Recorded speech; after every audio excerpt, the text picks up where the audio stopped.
Daily star এবং অন্যান্য পত্রপত্রিকাতে মানবাধিকার, তারপরে বিচার বহির্ভূত হত্যাকাণ্ড, এই সমস্ত বিষয় নিয়ে আমার লেখালেখি, যেটা অন্যরা কেউ সে সময় অনেকেই হয়তো অধিকার যে সংগঠন, এই সংগঠনে আমি দায়িত্ব নেওয়ার আগ পর্যন্ত 17-18 বছর ধরে আমি প্রেসিডেন্ট। এবং যখন হেফাজতের গুলিতে যখন মারা গেল, অন্য কেউ যখন দাঁড়াচ্ছিল না, তখন সেই সময়টা থেকে আমি কিন্তু বিদেশে ছিলাম। আদিলুরকে যখন করা হলো, আমি প্রথমেই মানে বিদেশে থাকা সত্ত্বেও আমি দেশে ফিরে এসেছি, কারণ আদিলুর তখন জেলে চলে গেল, এখন আমাদের থাকা দরকার।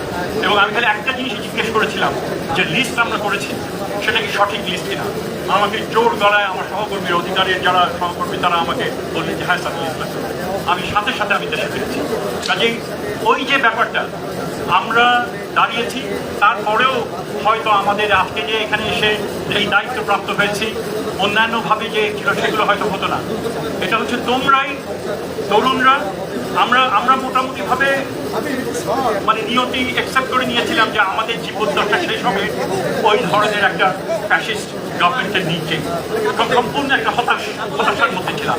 সেখানে তোমাদের এই আন্দোলনের মাধ্যমে এবং যৌক্তিক পরিণতি যেটা ঘটলো জুলাই ক্লাস, তার ফলে আমরা নতুন করে, আমি যেটা বলি, আমরা সাবজেক্ট থেকে আবার সিটিজেন হয়েছি, প্রজা থেকে আবার নাগরিক হয়েছি।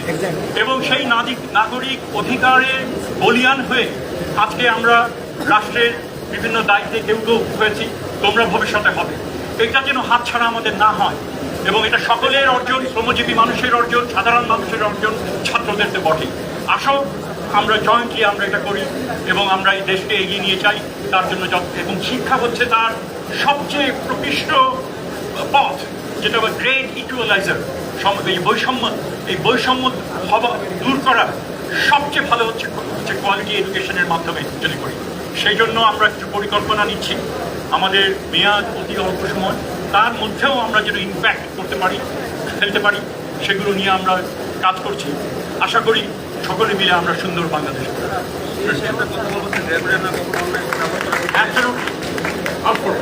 Thank you sir. আরেকটা কথা হচ্ছে স্যার, আমাদের একদম লাস্ট কথা এটাই যে স্যার আমাদের লাস্ট হতে দিয়েন না স্যার, আপনি যাই করেন স্যার আমাদের লাস্টটা হতে দিয়েন না স্যার। আমার পুত্র সম তোমরা, যদিও আমার ছেলের বয়স এখন কত 42, তার থেকে তোমরা কম, কিন্তু ডেফিনেটলি তাই। এবং কালকে সারা রাত আমার ঘুম হয়নি। আমার আসার তেমন প্ল্যান ছিল না, কিন্তু তারপরে আমার মনে হয়েছে যে না, অন্ততপক্ষে চেহারাগুলি দেখব এবং দেখে আমার যেটা কর্তব্য, তাদের প্রতি কমিটমেন্ট, সেগুলো আমার রিনিউ করার মধ্যে দরকার আছে। এবং একটা যেন তোমাদের কাছে এটা আসে যে সনাতনভাবে এই যে কমিটি যেভাবে করে সেটা না, এই ব্যাপারে প্রতিজ্ঞাটা আমি ক্লিয়ারলি আমি করলাম।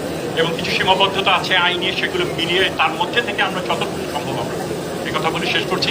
অশেষ ধন্যবাদ, অশেষ ধন্যবাদ। স্যার, দেশ সংস্কার করতেছেন যাতে একজন প্রধানমন্ত্রী স্বৈরাচার না হয়ে উঠতে পারে স্যার, কিন্তু স্যার বিশ্ববিদ্যালয়গুলোর কোনো সংস্কার করেন নাই স্যার। ভিসিরা কেন স্বৈরাচার হয়ে উঠে বারবার স্যার, এইটা স্যার আমরা দেখতে চাই যে আপনারা এইটাও রিফর্ম করে যাবেন স্যার। একজন ভিসি কেন বারবার স্বৈরাচার